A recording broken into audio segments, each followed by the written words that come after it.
What are you, Peter Gabriel now? I blame it on the Large Hadron Collider. I blame it on the rain.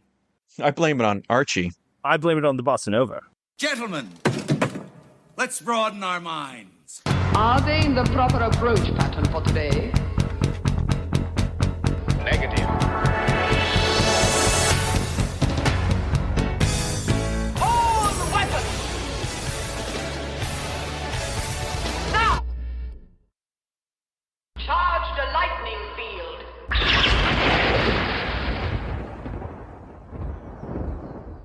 Maybe it's Archie. You know what?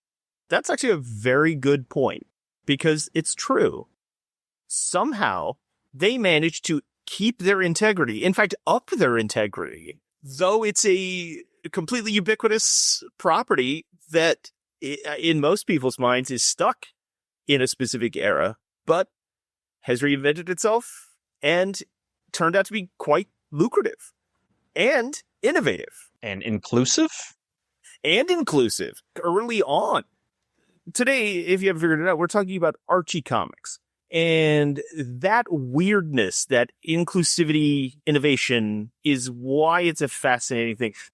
If we did an Evergreen Archie Comics episode, if none of that had happened, it would be like, oh, well, here's an old thing we're talking about that has no relevance today, like Prince Valiant or something. But Archie Comics is different. It has reinvented itself in really interesting ways and is one of the more adventurous publishers taking chances today than most. Yeah. I mean, if you look at like Archie's history, the few things that comic-wise were out and came out the same time Archie did, you're looking at Dick Tracy, completely anachronistic and a dead property. Green Hornet, dead property. Lone Ranger, dead property. The Shadow, dead property. Conan the Barbarian, way past its prime and peak. Namor the Submariner, Absorbed still into around, Marvel. but yeah, absorbed into Marvel. Nothing really, other than like, you know, your two big guys, which we'll discuss. Yes. But I mean, 100%. they're something that just has stood the test of time, has changed with the seasons, the decades, the turmoil of society, the way we view comics, the way comics are read, purchased, desired, manipulated, turned into other properties. It's sustained all of that, and a lot of times been at the forefront of so much of that. And it's weird too, because none of that was incremental. It actually, I mean, some of it was. I mean, there were a lot of spin-offs in the 50s and 60s. Your Josie and the Pussycats, your Sabrina the Teenage Witch, that kind of thing.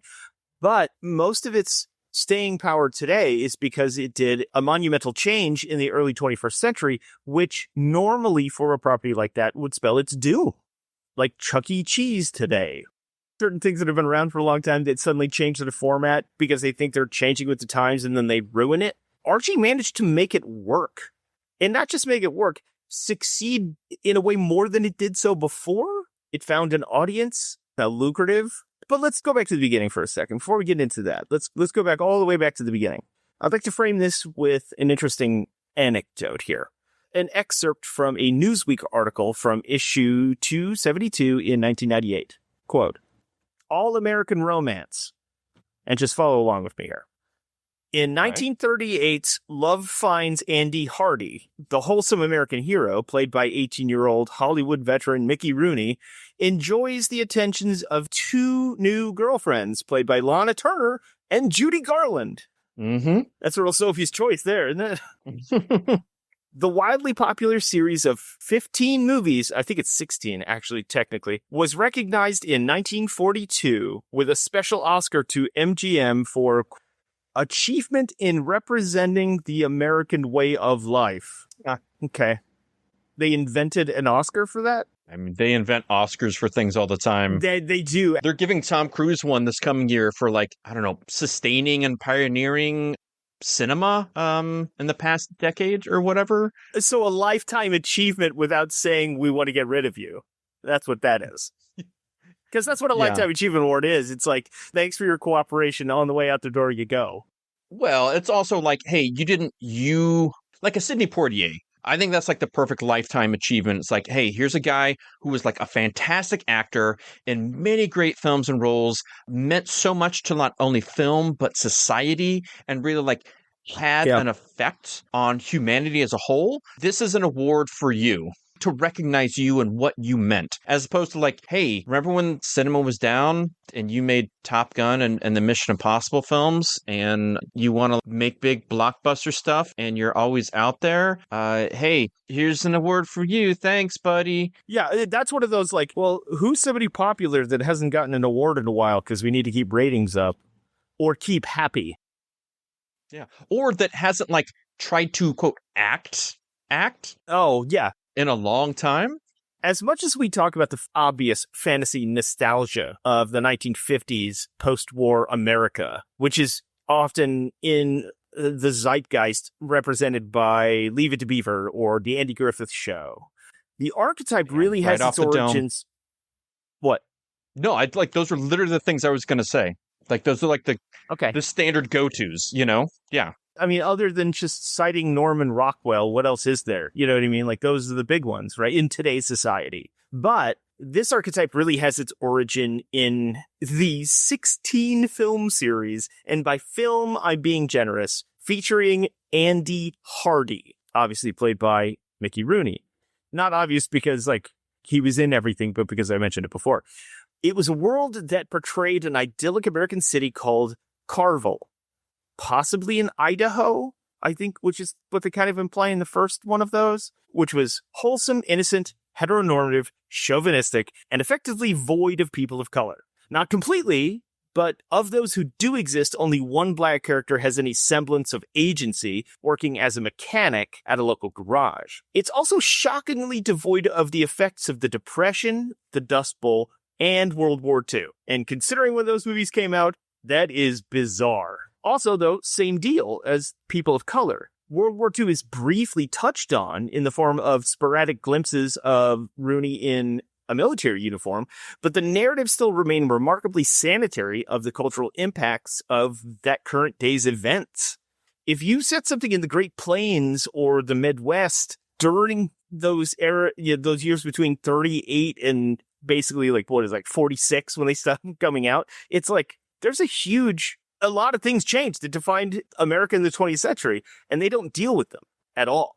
The series also featured Andy Hardy's pursuit of a young woman named Polly, but is often tempted by another interested party in most of these movies, such as Judy Garland as Betsy Booth. That name, I think, should resonate or at least should be a dog whistle for what's later to come. While I think today we associate Archie more closely with Happy Days, the Andy Hardy series was actually its direct inspiration. As a matter of fact, Happy Days character The Fonz, Henry Winkler, was inspired by a character from American Graffiti, which itself was directly inspired by Archie. Mm-hmm.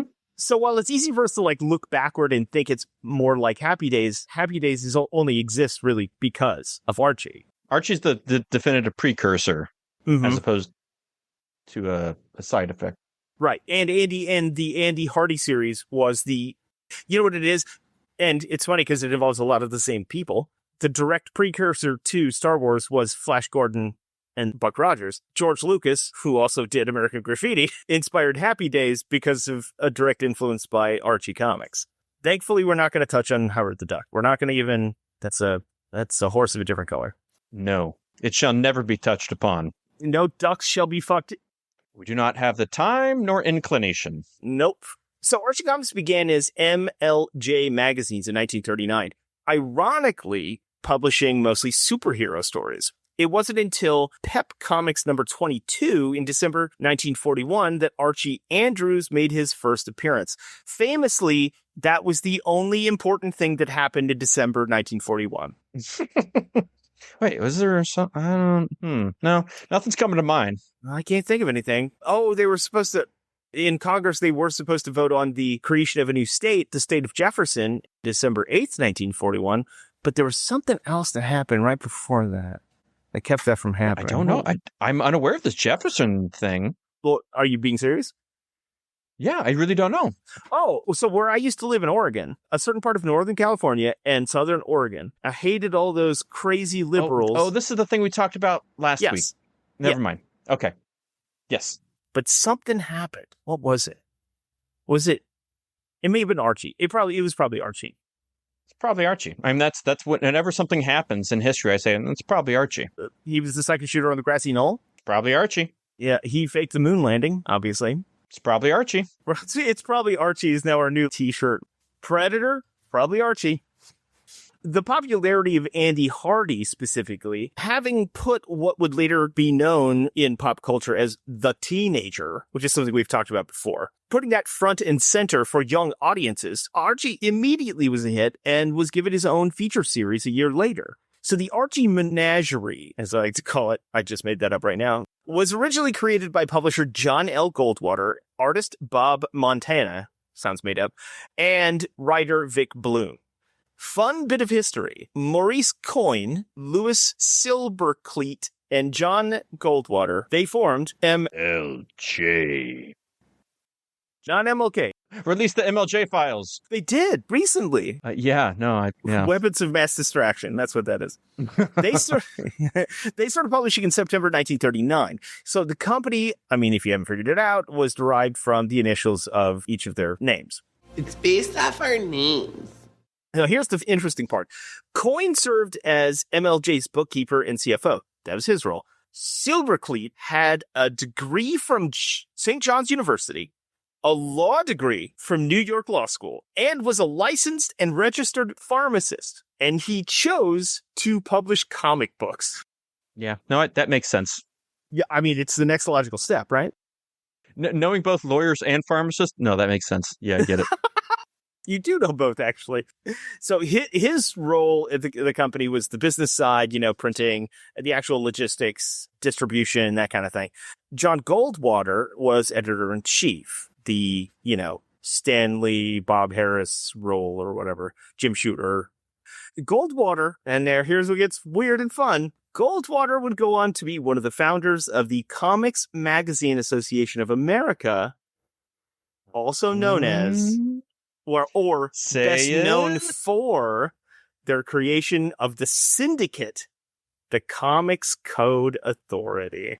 If you want to know more about the Comics Code Authority, go back to our 50th episode about where we finally addressed the hearings on un-American activities. Yeah. Where if you need to be seduced by the innocent, listen up. There's a certain doctor that will oblige your desires in that case. And then he would eventually go on to be the National Commissioner of the Anti-Defamation League. MLJ's first comic book, published in September 1939, though it said November on the book, was Blue Ribbon Comics, with the first half full color and the last half red and white, I guess to save money. This first issue featured the character Rangatang the Wonder Dog. This is my favorite Wonder Dog. Oh, I think you're sleeping on crypto, bro. No, I'm not. I like my super dogs to monkey around. So... Not orangutan. Rangatang. It's like possum. Instead of opossum. Yes, that is true. That is very true. I still think Ace the Bat Hound would beat him in most situations. This is an old fanboy argument. So, Pep Comics, where Archie debuted, issue 22 in December 1941, debuted originally with The Shield, starring Michael Chiklis, a precursor to Joe Simmons and Jack Kirby's Captain America. If you've ever seen it, I mean, it's pretty clear. They kind of borrowed heavily, but there were like 1,000 characters like that back then. The superhero genre was just burgeoning. Patriotism was a big thing because we were about to enter World War II. So there were a lot of characters like this. In fact, Jack Kirby himself came up with multiple characters. Like, he just threw everything at the wall and saw what stuck. And Captain America was for Marvel. The Shield was for Archie. Archie actually publishing this character over a year before Captain America came out. Now, Archibald Chick Andrews, Chick being not his middle name, but his nickname, not Archie. Yeah. Chick. They debuted along with Betty Cooper and Jughead Jones in their initial introduction, and they proved so popular that MLJ became Archie Comics Publications in 1946. Interestingly, in the late 50s, Archie Publishing had launched its Archie Adventure series line with a new version of The Shield and new superhero characters.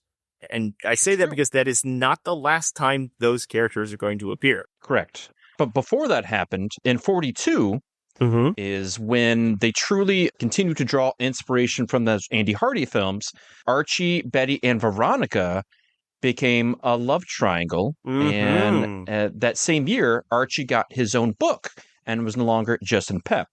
It was in 1943 that Archie was featured for the first time on a comic book cover. Was that a Pep Comics cover? Because I know there's one where like the Shield and another superhero are lifting Archie up on their shoulders and carrying him around. Yeah, it was in Pep number 36 in 1943. Right. And then he became Pep's lead story by number 49 and filled the entire comic by volume 51. But this was just the beginning of Archie really branching out and becoming a thing, not just in Pep Comics, in his own comic, but in outside media.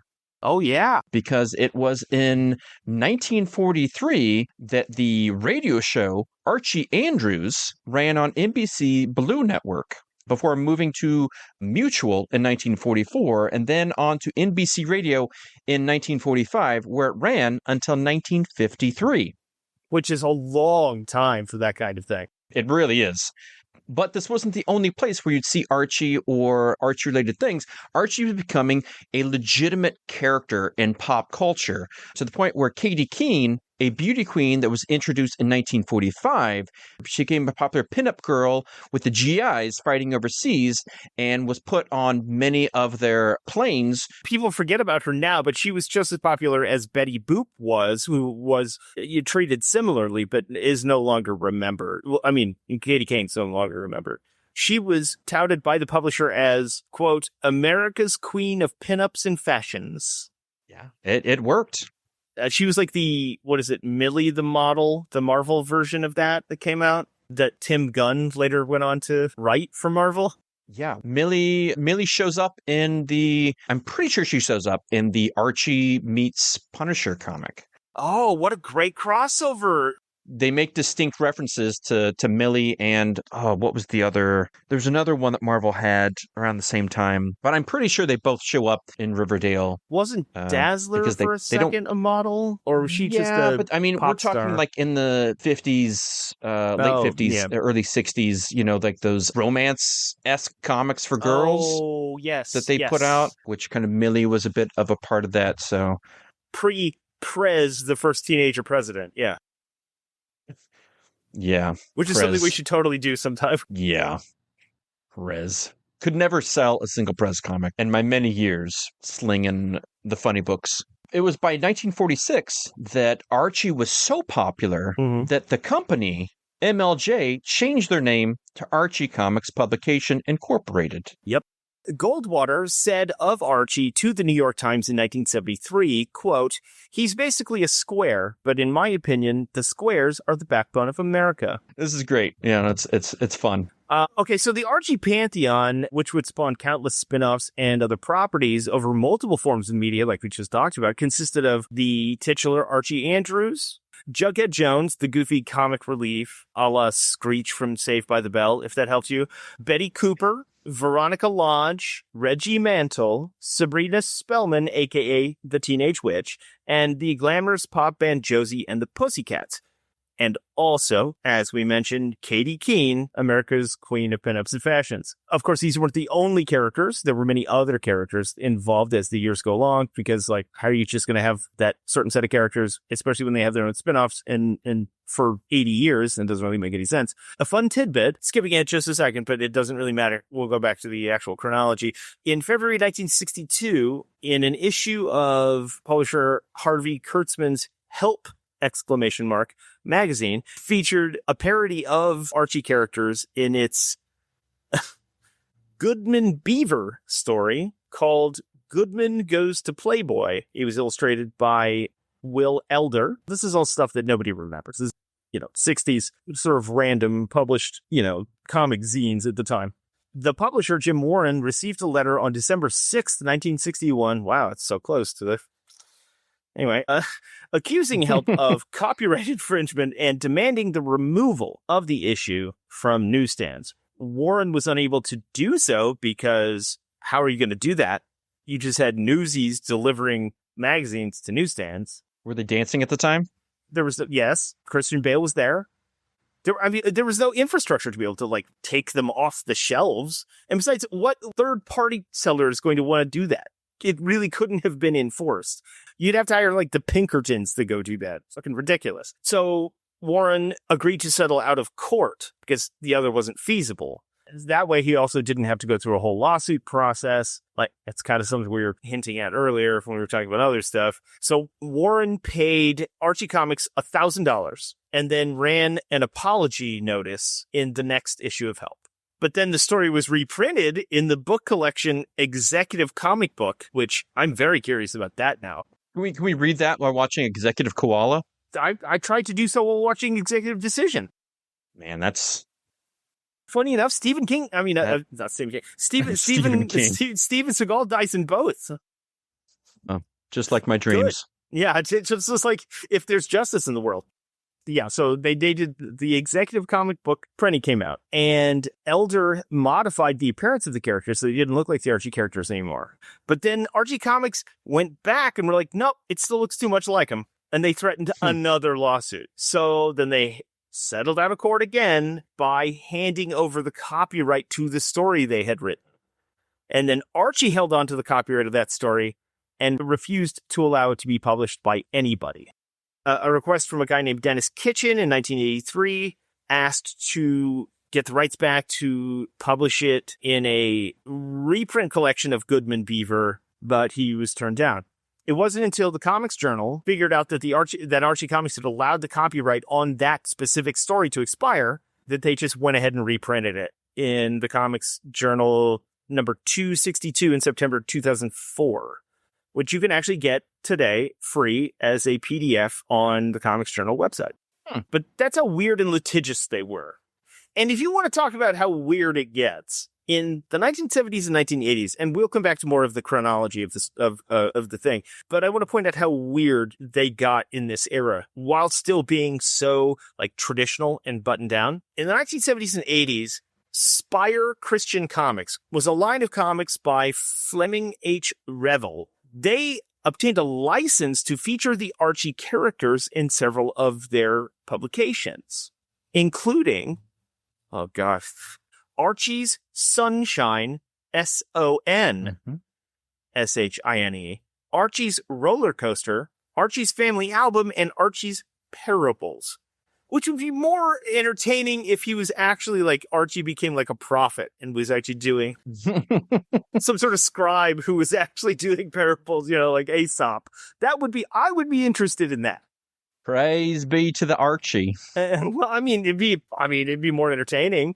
Archie and his pantheon were used to frame Christian stories. So they basically rented out the Archie characters, not published by Archie, to do Christian stories during that weird Jesus revival thing that came about in the 70s. Yeah. According to Mr. Goldwater, who was Jewish, that was the next thing I was going to say. It's weird because he's Jewish. Oh, okay. No, you're right. But you said that the sentiments in those books were in line with the wholesome family message that they wanted to portray with Archie. Not only was he Jewish, he was part of the Anti-Defamation League, a Jewish activist organization. It makes you wonder if it was just for the money at that point. I mean, it kind of has to be, right? Let's be honest. There's a reason you lump Christianity and Judaism so closely because it's a lot of the core foundational elements of both are there, and if you're going by especially the Old Testament stuff and the your foundational Judeo-Christian 10 Commandments kind of stuff, then the problem I have the sentiment's similar. Yeah, you're not wrong, but the problem I have with that sentiment is that in the 1970s and 80s, when appealing to the evangelical crowd, they did not like Jews. So unless they were Christian Zionists, I don't know why he thought that was something that he would support other than they were desperate for the, exposure and influx of cash, right? I mean, it's possible. It's also not, I don't know if I would put that all evangelical movements within the 1970s were necessarily like fully anti-Jewish. Of course not, but at the same time, you're appealing to a very specific crowd that is also very specifically, it's the 70s, man. We're talking about David Duke. We're talking about, an era in which anti-Semitism was cool in the Christian church, in the evangelical Christian sphere. If you were doing it today, it would make more sense. But in the 70s? It could. They do a lot of things that seem a little, reaching out for funds whenever they can grasp at them. Yeah, in a lot of ways. Maybe trying to put something good out in the world, even if it's not always going to be used in the best way. I don't know. I don't know if I can read into him. Even more strangely, at the same time they were doing this, Archie Comics launched a short-lived fantasy and horror imprint called Red Circle Comics. It didn't last very long, but they brought it back again in the 80s as a label for, once again, The Shield and other, superhero imprints that they had. I find that fascinating. I don't think they lasted very long because I don't know how bankable it was. The Red Circle was in the 70s and 80s, and then Dark Circle was later with like Black Hood and The Shield and Hangman and stuff. It's just like actual horror titles. I don't really think they had a lot. A lot of those characters, what they were doing, they brought them back in the 70s. Well, yeah, and then, of course, they brought it back in the 90s. It's Impact Comics. Well, we haven't gotten there yet, but yeah. I'm looking here. Fantasy horror imprint switched over to superheroes in the 80s. This is where you have Chilling Adventures in Sorcery, 1973. Sabrina was like the Crypt Keeper version of like the person telling the stories in those comics. Then in the third issue was renamed and published under Red Circle Comics. Red Circle actually predates MLJ. It started as a pulp magazine in the early 30s. It obviously changed over time and changed many names. Oh man, so some of its original titles were All-Star Adventure Fiction, Complete Western Book. Okay, that just sounds like a bad translation. Mystery Tales, Real Sports, Star Detective, and Marvel Science Stories, and Kazar. Which would be eventually absorbed into Marvel. And yes, it was created by Silverlight. So this was real. It was a separate publishing company that then, when those involved with both, kind of rebooted it. Because I guess they fell under the same IP umbrella eventually. This is interesting. Mark Goodman created... Yeah, Mark Goodman created that. His father was Isaac Goodman. They did Timely Comics. And hobo camps. When they were Jewish immigrants, they moved from Lithuania to New York in Brooklyn, and during the Great Depression, they lived in hobo camps, or Hoovervilles. The Goodmans. Yeah. In 1929, Archie Comics co-founder Louis Silverlight, who worked for the Eastern Distribution Corporation, hired Goodman for his department, assigning him clients that included Hugo Gernsback. Yeah, they basically were in cahoots for like a long time, and together they did all of those ones we just talked about. Oh, hilarious. Okay, this is the interesting part. In 1937, returning from his honeymoon in Europe, Goodman and his wife had tickets on the Hindenburg. Hey! But they couldn't get seats together because they had assigned seating. So they made alternate plans. They made the plan to fire it up. Well, they didn't. They did the exact opposite of that, actually. Prove it. But, interestingly enough, Goodman contracted the newly formed comic book packager Funnies, Inc. to supply material for a test comic book, Marvel Comics #1, October 1939, under Timely Publications, featuring the Human Torch and Submariner. I don't follow. I don't see how that's important or how that's going to be a thing. That's relevant, yeah. That sold 80,000 copies off the top. That would be good today. Well, if you want to find out a little bit more about how popular comic books used to be before they got relegated to niche cult status, only good for kids and the illiterate, then go listen to our Seduction of the Innocent episode. Absolutely. And also, sub note, they produced a second printing of Marvel Comics #1 in November. That sold 800,000 issues. Submariner point to that. But you remember, you and I talked about like X-Men #1 and the absurdity of the overprinting of that. This one legitimately sold these, not on speculation. This one sold about 1 million copies in the year 1939 alone. And it's amazing to think like how few are still extant. So in the 60s, clothing and attitude and language and so much was changing. And in the comic books, they were trying to reflect some of that. Katie Keene was no longer popular and was discontinued in 1961. And you had other things coming up like Batman or The Man from U.N.C.L.E. So Archie then tried to capitalize on some of that. They had a Batman-like character called Pureheart the Powerful in 1965. And they also had a Man from U.N.C.L.E. spoof, The Man from Riverdale, which also hit the shelves at the same time. But during the Silver Age, as Archie was like trying to make this switch to their Mighty Comics Group imprint, it just didn't ever really kick off and ended up crashing in 67. Yep. But Archie had been running for many years, almost 2 decades at this point when the 60s began, and the title was selling 500,000 copies at this point. Which is crazy. The series reached its peak relative to the rest of the market in the late 60s and early 70s. This is also the time when they made another jump outside of comics to doing their own thing, which was completely inventive. And long before the Gorillas dominated with their own cartoon musical group, you had the Archies in 68 through 69 in their animated TV series, and they had their own pop song, Sugar Sugar, which has become a quintessential American song of that era, covered by many groups over the years. One of the original writers on that song was Andy Kim, who went on to do pop hits in the 70s. That's just that comes from years of being a karaoke historian. Yeah. During the 60s, they also were again trying to figure out new things to keep Archie fresh. This is when Sabrina, the Teenage Witch, came out. She was given her own show and had a new series, Archie's TV Laugh Out. They also had Josie of Josie and the Pussycats, who was originally introduced in the 40s. Mm-hmm.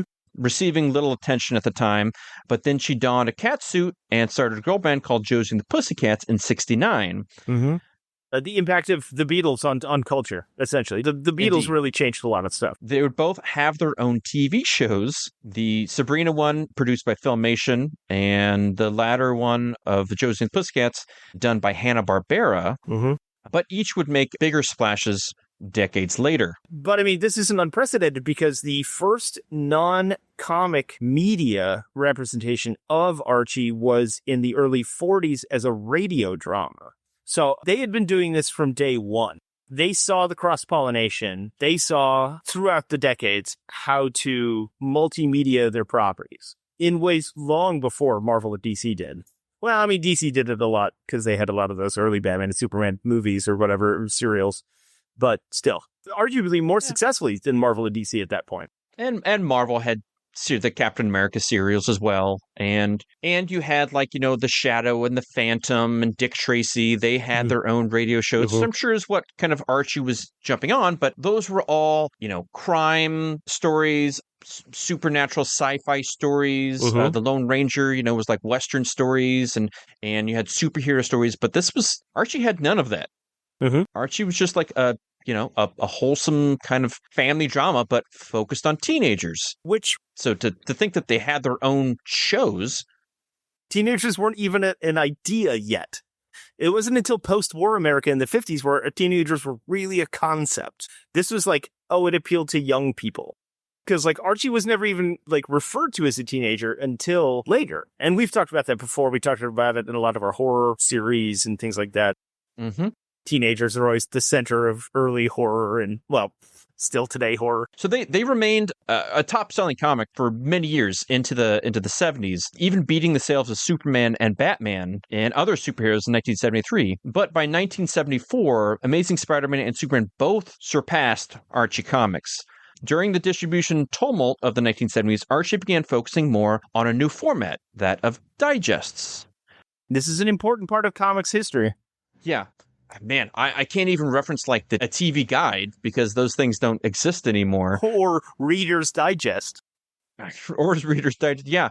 But imagine like a smaller version, maybe half the size of a normal comic book, bound multiple issues into a thicker paperback kind of novella of comics. They're back. I mean, DC just published All-Star Superman as a digest again.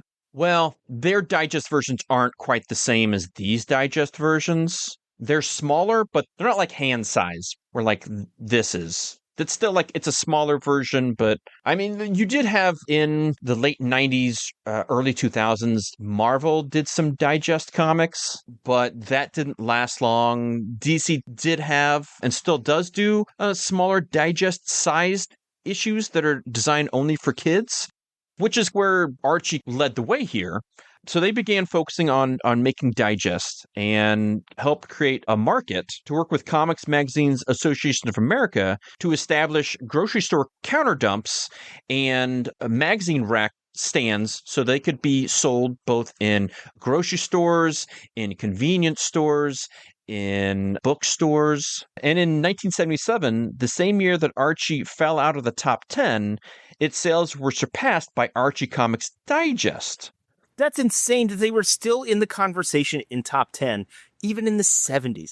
Well, I mean, again, Archie's, for all the times that Archie has felt possibly irrelevant or anachronistic, dated, Archie has sustained. And I mean, that's what the overarching idea of this podcast, yes, part 1 and part 2 will be, if we do part 2. But Archie lasts. Archie fucks. Been around. Archie gets the F down, okay?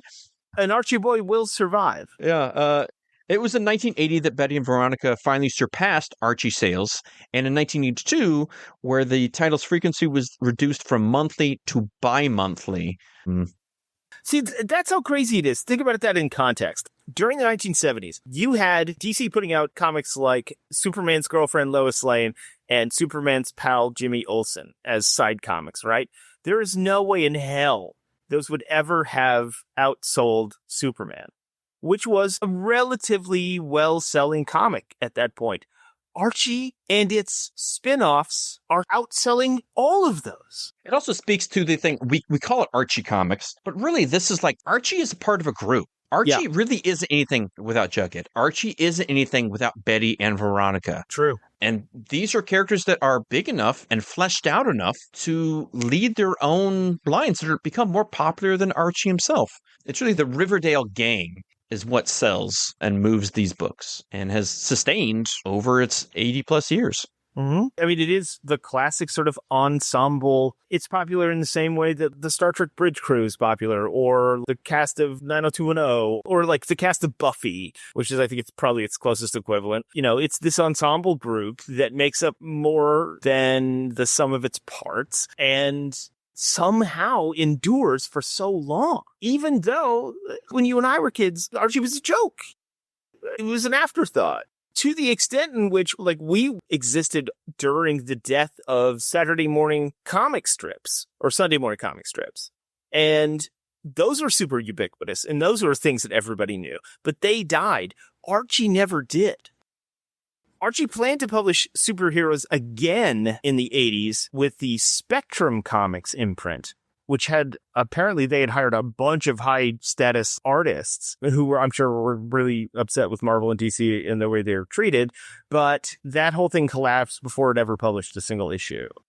It didn't get as far as like Jim Shooter's Defiant Comics, but probably would have been better. So even though Archie and his gang inhabited the seemingly time-locked town of Riverdale and an atmosphere of the American fantasy of the 1950s, Archie will go on to be one of the most experimental publishers in comics. That's why we wanted to talk about it. Artist Dan DiCarlo in the late 1950s defined, the ubiquitous aesthetic of Archie. And that look would stick around for about 50 years plus. But that wasn't the only constant about Archie. The art style was so defining and so intrinsically tied to Archie's identity that it kind of limited the story. Archie was always in a love triangle with Benny and Veronica. None of the stories had any real stakes. Writers seemed to struggle with, let's say, a ceiling on the kinds of stories they could credibly write because of the wholesome nature of the whole thing. And as that kind of nostalgia began to fall out of favor as years went by, Archie became kind of a joke in the mainstream and then kind of a parody of itself. I mean, how many times can Archie smooth over tensions between rival high schools stealing each other's mascots or whatever? I mean, you know what I mean? Like, you can't tell that story for 80 years. So, one of the big starting points in the history of Archie Comics is that Goldwater and Silverclight's oldest sons, Richard and Michael, had taken over the company as co-CEOs when their fathers retired in 1983. They were dead set on preserving the aesthetic and the gestalt of Archie. That, however, would not be sustainable. And that's where we will pick up next time. Yes. Yes, have some. That's what we will do. And you know what, guys? This is where it gets weird. They start really experimenting. Oh, do they? Around this period of time. And for the most part, successfully. Yes and no. We shall get into some of that, I think. But until we do, gentle listeners, we hope that you have enjoyed, learned something a bit about Archie and yourselves while listening to this episode. And friendship and sharing. And friendship. And the bomb. You always got to learn about the bomb. Look, I've stopped worrying about that. Have you learned to love it, though? I did. I love it. Love, eat, pray, the bomb. Terrific. There's fluoride in the water, you know. That's how they're controlling us. Well, that's how they turned the frogs gay. The friggin' frogs? Mm-hmm. Was it the upside down frog maneuver? Is that what? The reverse frog bands. The reverse frogman. Well, until you all do a reverse frogman while listening to this, we hope that you like, share, subscribe. If you wouldn't mind passing along to any close confidants who might be interested in Archie or the other topics that we discuss. I will give a shout out to a close friend of mine who is like the biggest Archie fan I've ever known. Maddie, if you ever listen to this, I hope that you are proud. I have read a bunch of Archie in preparation for this, and I've thought of you the whole time. She got Archie all the time, loved Archie. I reached out to her to get some thoughts. She didn't get back to me in time. This episode's for you. But I hope that you guys go out of your way to rate us 5 Jughead Jones on the favorite podcast app of your choice. Joneses. Ideally, Apple Podcasts. It's the best way. Staples? Jugheads, I think, works. There's a joke to be made with a Jughead, but There's so many. Could have said Veronica's. Backstage Betty's, you know? Backstage, but a too short might even say a blowjob Betty. But You know, that's where that comes from, though, right? All of those are based on the archetype of Betty, from Betty and Veronica. That's where all of those come from. The great circle of life between Archie and Too Short, as it were. You mean the circle of life, like live-action Lion King? And because we talked about that earlier. Indeed. This podcast is a Mobius strip. It's like poetry. It rhymes. It's an Ouroboros, yes. Please do help us get seen and heard. That it would be great for us. But you know what else would be great for us? That you guys come back next time and that you've enjoyed yourselves, because that's really what this is all about. We enjoy you enjoying us, enjoying you. That sounds real dirty, but in a sweet and progressive, understanding way. I respect that. Yeah. Think of it like this is the Aspire Comics version of this podcast, you know? Okay. Well, that changed that completely. Because now I want to know what that spire means. Wouldn't you? Yeah. But keep thinking about it. Keep contemplating. But until you come up with a firm and a rock erected hard answer for us, yeah. Skip, what should they do?